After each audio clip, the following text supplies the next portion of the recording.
ಬೆಲೆ ಏರಿಕೆ ವಿರುದ್ಧ ಬಿಜೆಪಿ ಪ್ರತ್ಯೇಕ ಹೋರಾಟ ವಿಚಾರ ಮಹತ್ವದ ಸುದ್ದಿಗೋಷ್ಠಿ ಕರೆದ ಕೇಂದ್ರ ಸಚಿವ ಎಚ್.ಡಿ.ಕೆ. ಬೆಳಗ್ಗೆ 11:30ಕ್ಕೆ ಜೆಪಿ ಭವನದಲ್ಲಿ ನಡೆಯಲಿರುವಂತಹ ಸುದ್ದಿಗೋಷ್ಠಿ.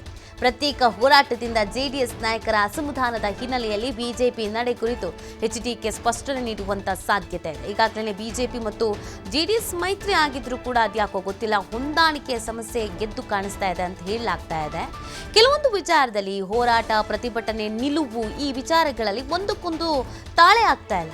ಬಿಜೆಪಿಯವರು ಹೋರಾಟ ಮಾಡಿದ್ರೆ ಜೆಡಿಎಸ್ನವರು ಸೈಲೆಂಟ್ ಆಗಿರ್ತಾರೆ, ಜೆಡಿಎಸ್ನವರ ಹೋರಾಟಕ್ಕೆ ಬಿಜೆಪಿಯವರು ಸೈಲೆಂಟ್ ಆಗಿರ್ತಾರೆ. ರಾಜ್ಯದಲ್ಲಂತೂ ಒಗ್ಗಟ್ಟಾಗಿ ಯಾವುದನ್ನು ಈ ಸರ್ಕಾರದ ವಿರುದ್ಧದ ಲೋಪದೋಷಗಳ ಬಗ್ಗೆ ಮಾತನಾಡಿದ್ದೂ ಇಲ್ಲ, ವಿರೋಧಿಸಿದ್ದೂ ಇಲ್ಲ. ಎಲ್ಲವೂ ಕೂಡ ಪ್ರತೀಕವಾಗಿ ಆಗ್ತಾ ಇರೋದ್ರಿಂದ ಒಂದಷ್ಟು ಅಸಮಾಧಾನಗಳಿಗಿದೆ. ಕೇವಲ ಮೈತ್ರಿ ಅನ್ನುವುದು ಕೇಂದ್ರಕ್ಕೆ ಮಾತ್ರ ಸೀಮಿತ ಅನ್ನುವಂಥ ಪ್ರಶ್ನೆಗಳಿದೆ. ಹಾಗಾಗಿ ಇವತ್ತು 11:30ಕ್ಕೆ ಜೆಪಿ ಭವನದಲ್ಲಿ ಸುದ್ದಿಗೋಷ್ಠಿ ಕರೆದಿದ್ದಾರೆ. ಈ ವಿಚಾರಗಳ ಬಗ್ಗೆ ಸ್ಪಷ್ಟನೆ ಕೊಡಬಹುದಾದ ಸಾಧ್ಯತೆ ಇದೆ.